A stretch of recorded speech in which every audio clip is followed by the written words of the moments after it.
The things inside this 105-year-old time capsule have hardly aged a day. The SLEW of ephemera was tucked in a copper box behind a cornerstone at Arlington National Cemetery. Tim Frank was stressed out. Once conservators pried the time capsule open, he feared they might find a mangled mess, a tattered flag, shredded papers, and a rollicking party of flies or silverfish. "My heart was racing through the whole thing," he says. Frank is a historian at Arlington National Cemetery, the military burial ground in Virginia just outside Washington, D.C. On October 13, 1915, when construction was beginning on the Memorial Amphitheater, a memorabilia box was sunk behind the cornerstone to fete the project. The copper box was stuffed with ephemera, including postage stamps and 6 coins, a U.S. flag, a Bible signed by the building's architect, copies of the Constitution and the Declaration of Independence, a photo autographed by then-President Woodrow Wilson,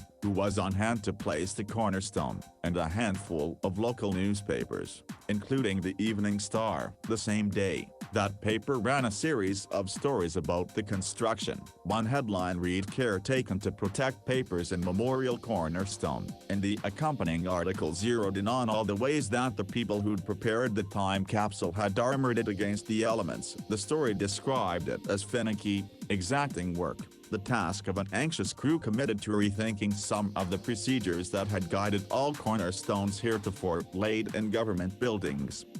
The time capsule didn't spend a century entirely undisturbed. Several decades ago, when the amphitheater underwent some renovations to accommodate growing crowds, the box was removed and hauled off to the National Archives for a while, then eventually reinstalled under a replica cornerstone. But this March, more than 100 years after it was assembled, the time capsule was extracted for good. When historians, archivists, and conservators opened it in April, they found that all of those earlier efforts had paid off. Frank needn't have worried, everything had aged remarkably gracefully. No one could blame him for fretting, though a lot can go wrong inside a time capsule. Some risks come from the microclimate sealed inside, says Caitlin Smith, a conservator at the cemetery. Too much oxygen or water vapor inside a box at the moment it's closed up can lead to oxidation or corrosion. Mold spores and other microorganisms locked in there can run amok.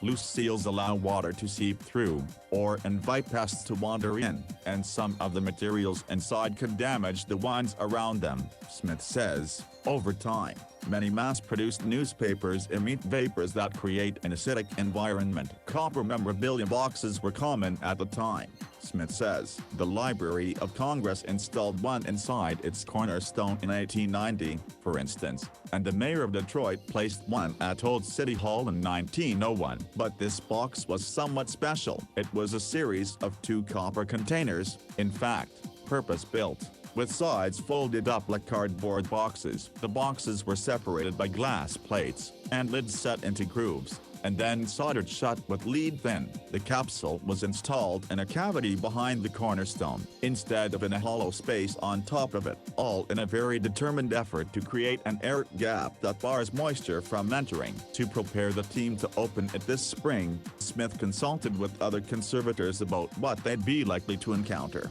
and Frank compiled historical notes. He also watched several YouTube videos of other time capsules being pried from cornerstones, to get a sense of different tactics. Some took a gingerly approach, while others just bashed the thing to hell with the sledgehammer. The Arlington team was cautious, and once the box had been freed from the cornerstone, carted it over to the Welcome Center's X-ray machine to get a sense of what was sitting where, and where Smith should cut. Since this is in the middle of a pandemic, it was the MacGyver way of doing things, Frank says. Smith drilled some pilot holes in the upper corners, inserted a borescope to check the placement, and then used tools including hacksaws, rotary tools, and metal snips to access the contents inside. Frank hung back, to give Smith room to work, but his anxiety spiked again when I heard someone say, "Oh, is that water at the bottom?" I felt like my heart was going to explode, Frank says. I'm sure my face went pale. All I could picture was opening up a box full of mushy papers. There was a bit of condensation, puddling, and verdigris here and there on the outside and inside of the outer box, and on the outside of the inner one. But, happily, the inside of the inner box, where all of the ephemera was, seemed to be spared. Far from floating in standing water, everything inside was, as far as we could tell, dry, Smith says. No signs of mold. Most objects were wrapped or tied. Everything appeared to be okay. The silk flag was swaddled in paper, and the Bible was wrapped in something resembling wax paper or oilcloth. There were signs of mice having nested in the cavity of the cornerstone, but they seemed to have kept a respectful distance from the box. There were no signs of them, or any other pests, inside, with the exception of a few ties that had begun to degrade and some architectural papers gone slightly brittle. The papers were mostly still soft, with no staining, Smith says. Overall, the items are in great condition, and didn't show too many signs of aging. Sometime later this year, COVID-19 has thrown a wrench in the exact timeline. The staff will place a new time capsule in the old one's stead, and this time they'll do a few things differently. For one thing, the new capsule will be made of stainless steel and stuffed with items donated by folks who have a hand in the day-to-day operations of the cemetery, chaplains, horticulturalists, tomb guards, and others. For another, the items will be tucked inside individual containers, bags, or envelopes, and flanked by desiccants and oxygen absorbers. The box will be flushed with dry nitrogen for good measure, and sealed in a cool, low-humidity space. Hopefully, in a century or so, the contents will still be looking good. If you're looking for something to do to pass a long, socially distant afternoon, you could make your own time capsule. No shovel-wielding necessary. There is a mystique to burying a time capsule, says Smith, but knowing all the risks, future construction, fluctuating environmental conditions, changing groundwater levels, I think I feel safer installing my time capsule above ground, in a structure, or even hiding it away in my home and passing it down to the generations.